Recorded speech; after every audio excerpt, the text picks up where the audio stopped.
Malta ndarata ferm inqas ta' emissjonijiet f'numru ta' setturi differenti meta kkumparat mal-kumplament tal-pajjiżi fl-Unjoni Ewropea.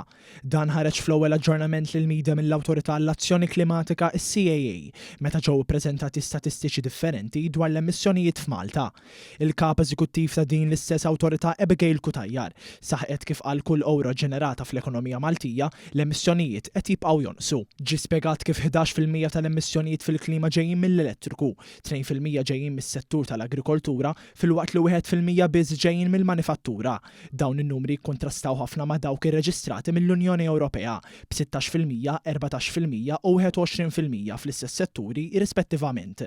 Sa dan it-tant Kutajjar elenkat ukoll fuq kif inizjattivi tal-Gvern fosthom it-tin interconnector, it-tisħiħ fl-infrastruttura tal-ilma, sistemi differenti ta' park and rides u d-distribuzzjoni ta' skarti differenti qed ikomplu jnaqsu l-emissjonijiet fil-klima.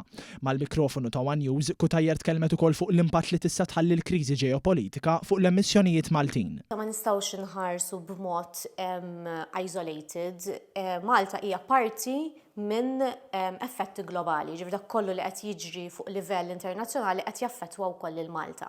Having said this, bħala nazzjon, bħala missjonijiet nazzjonali rridu nibqgħu naħdmu anke f'commitments f'miri li qegħdin nikkommettu mal-Unjoni Ewropea biex nibqgħu nkunu ambizzjużi u ovvjament nibqgħu innaqsu l-emissjonijiet. Finalment meta mistoqsija fuq l-impenn tal-awtorità biex jiġu kontrollati l-emissjonijiet, ispjegat kif lan huwa li sal-2030 dawn jonqsu b'40%.